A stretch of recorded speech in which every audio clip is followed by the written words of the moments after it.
ativar a frente ampla, ou manter a frente ampla ou ativar um novo protocolo para 2026 também passa por um episódio que ocorreu no último domingo, definido na segunda-feira, anunciado na segunda-feira, que nós não podemos deixar de pautar aqui com você, Breno, até, né? Porque não tivemos oportunidade de falar a respeito. A eleição interna do novo presidente nacional do PT. Edinho Silva representa, pelo menos a priori, uma lógica que de fato mantém a frente ampla estendida, acanha um pouco a frente ampla, traz uma frente ampla soft, ou recrudesce para essa lógica de um espectro mais à esquerda? Qual a sua visão a respeito disso, Breno? Olha, a julgar pelas posições que Edinho Silva tem defendido desde 2022, incluindo aquelas ideias que ele manifestou na campanha do PT, dessa campanha interna, Edinho Silva propõe reconstruir a frente ampla. O que é a frente ampla? A aliança da esquerda e da centro-esquerda com partidos de centro-direita e direita que hoje compõem a base do governo. Aqui eu me refiro a PSD, MDB, PP, União Brasil. Né? Essa tem sido a defesa dele, a defesa da política de frente ampla. Então, a julgar pelo que ele propôs na campanha interna do PT e pelas entrevistas e declarações e textos que ele escreveu desde 2022, a tática que ele propõe é a tática de frente ampla para 2026. Se é essa tática, tem que parar com essa história de Congresso inimigo do povo. Porque você não pode brigar com seus aliados e querer trazê-los para a frente ampla. Quem controla o parlamento hoje, tanto a Câmara Baixa quanto a Câmara Alta, tanto a Câmara dos Deputados quanto o Senado, são os partidos que, no caso de uma tática de frente ampla, precisam ser atraídos. Tanto é assim que, até outro dia, o governo paparicava o Gumorta, o Columbre e assim por diante. Agora, as posições do novo presidente do PT, Edinho Silva, elas vão estar condicionadas, até pelas características da sua eleição à presidência do PT, elas vão estar condicionadas às posições do presidente Lula. Se o presidente Lula estiver calculando, o que ainda não, para mim, não está claro, mas se o presidente Lula estiver calculando que é necessário mudar de tática, de uma tática de frente ampla para uma tática de frente esquerda, se esta é a mudança que o presidente Lula efetivamente quiser realizar, isto vai ter consequências sobre a posição de Edinho Silva. Ele tenderá sempre a acompanhar a posição do presidente Lula. Não?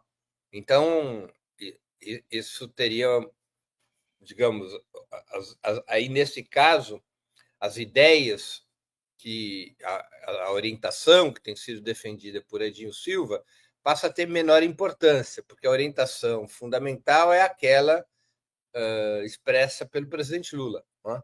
Agora, não está claro para mim qual a tática que o presidente Lula está defendendo. Eu não sei se está claro para alguém. Para mim, não está.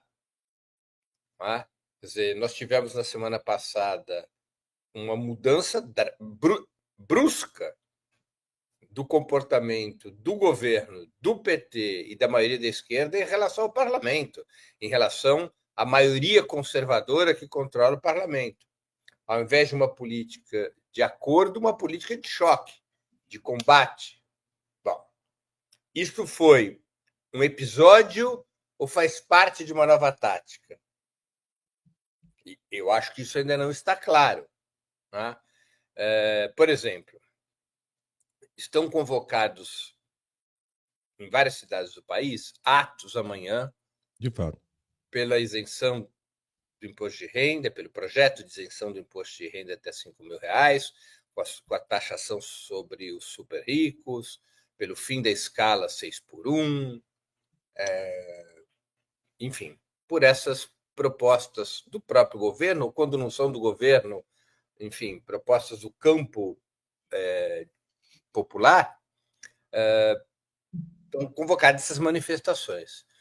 O PT está apoiando firmemente essas manifestações, tem um engajamento do Partido dos Trabalhadores de alto a baixo. Edinho Silva estará na manifestação de São Paulo ou na do Rio, enfim, alguma dessas manifestações. O governo está apostando no sucesso dessas manifestações. Então, é um elemento para entendermos se o que aconteceu na semana passada foi um episódio para reabrir negociações, né? É aquela história, estaria circunscrito aquele momento na semana passada, uma tática momentânea para criar uma tensão para que reabra as negociações e a vida retoma seu rumo, ou esse episódio da semana passada integra uma nova tática. Então, nós vamos ter testes. As manifestações de amanhã, dia 10 de julho, constituem um desses testes. Essa é a situação. Agora, é necessário que a gente compreenda, Tiago, o cenário em que essas decisões têm que ser tomadas. Aí eu dou aqui minha modestíssima opinião. A direita brasileira já decidiu passar a ofensiva contra o governo Lula. Isso é uma decisão estratégica que foi sendo amadurecida na direita brasileira. Não estou falando aqui só da extrema-direita, não. Eu estou falando aqui de todo esse amplo espectro da direita tradicional, que inclui até setores do PSB, partido de Alckmin, que votaram contra o IOF. Metade do PSB votou contra o IOF. Essa direita tradicional calcula que chegou a hora dela recuperar a liderança do campo conservador. Chegou a hora porque Bolsonaro está ferido de morte. Bolsonaro será julgado em setembro, condenado em outubro e preso talvez ainda nesse ano. Bolsonaro é uma carta fora do baralho. Bolsonaro não disputará as eleições de 2026. Nesse contexto, a direita considera que o campo conservador pode ser reunificado contra a esquerda. Enfrentar Bolsonaro já não é mais o objetivo da direita tradicional, como foi nos últimos 4 ou 5 anos. O objetivo mudou. O objetivo agora é enfrentar Lula. Essa decisão já está tomada. O grande empresariado, o capital financeiro, o imperialismo, os partidos da direita já tomaram essa decisão. E aquela votação do IOF foi simbólica disso. E outras votações reforçarão esse giro da direita tradicional para constituir uma frente ampla, sim, mas uma frente ampla conservadora contra Lula. E a direita tradicional tem nome para disputa, um nome do bolsonarismo, porque a direita tradicional não tem cavalo para essa corrida, não tem nome forte. Ela precisa de uma aliança com o bolsonarismo para que o campo conservador, no seu conjunto, tenha competitividade eleitoral. O nome e sobrenome é Tarcísio de Freitas. Esse é o cavalo escolhido pela direita tradicional. Há resistências no bolsonarismo. O bolsonarismo, mesmo aqueles que já se dão conta que Jair Bolsonaro não estará na urna, eles ainda insistem com nomes puro sangue. Eduardo Bolsonaro e Michele Bolsonaro são as duas alternativas puro sangue. As alternativas puro sangue não permitirão constituir a frente ampla conservadora contra Lula. Eu não consigo imaginar que o PSD, a União Brasil, mesmo republicanos e PP, se aliem em uma coalizão em favor de Michele ou de Eduardo. O mais provável, se Eduardo ou Michele forem candidatos do PL, o mais provável é que a direita tradicional se divida entre fazer a opção por outras candidaturas, Ratinho Júnior, Caiado, Eduardo Leite, ou mesmo, aí sim, manter o apoio ao presidente Lula para, mais uma vez, tentar primeiro derrotar o bolsonarismo para depois recuperar o espaço próprio no conservadorismo. Né? Nesse caso, a aposta da extrema-direita seria ir para o segundo turno com Eduardo Michele contra Lula, acreditando que poderia, no segundo turno, atrair o apoio desses partidos da direita tradicional. Para o presidente Lula, na minha opinião, interessa isso, que a extrema-direita tem uma candidatura própria e que a Frente Ampla Conservadora não se constitua. Existe uma possibilidade de ser essa política do bolsonarismo. Nesse cenário, seria mais fácil recompor a Frente Ampla com partidos conservadores e ir para a disputa eleitoral com uma coalizão para além da centro-esquerda. Seria possível. Não é? Agora, eu acho que seria uma composição desastrosa e desnecessária.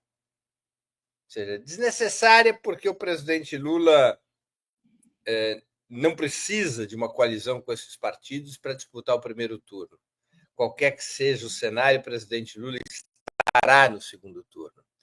E acredito eu que é melhor negociar com esses partidos da direita tradicional no segundo turno.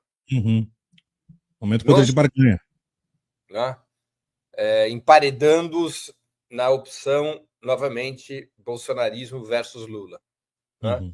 Eu acredito que a negociação é melhor no segundo turno. Acho que no primeiro turno, a esquerda, o PT e o governo teriam mais a ganhar com uma frente de centro-esquerda que tivesse um programa mais claro, um compromisso, pudesse apresentar um discurso mais claro, com identidade mais clara para o eleitorado.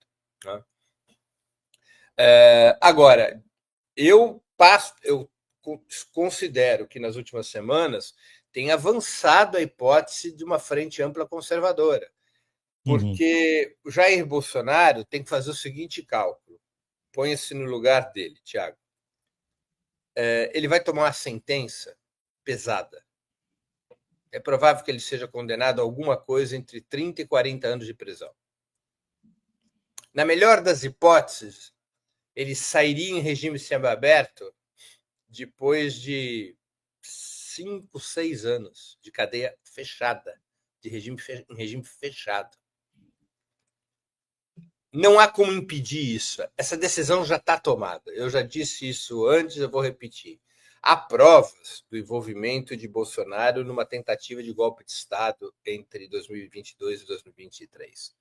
Há provas. Aos meus olhos, pelo que eu pude ler nos autos, nas denúncias, há provas. Mesmo que não houvesse essas provas, ele seria condenado. Ainda que não houvesse prova alguma contra o Bolsonaro, ele seria condenado porque é do interesse da maioria da burguesia brasileira e dos seus partidos alijar o Bolsonaro da disputa eleitoral para que a direita tradicional, que é a representação política mais robusta da burguesia brasileira, para que essa direita tradicional possa recuperar a liderança do campo conservador. Então, Bolsonaro sabe que está indo para a cadeia e ele vai fazer a seguinte conta. Como é que eu fico o menor tempo possível preso? Bolsonaro não é homem de aguentar cadeia. Não é homem de aguentar cadeia. Ele tem uma personalidade covarde. Ele treme. Ele é medroso. Ele não é Lula. Ele não vai aguentar cadeia.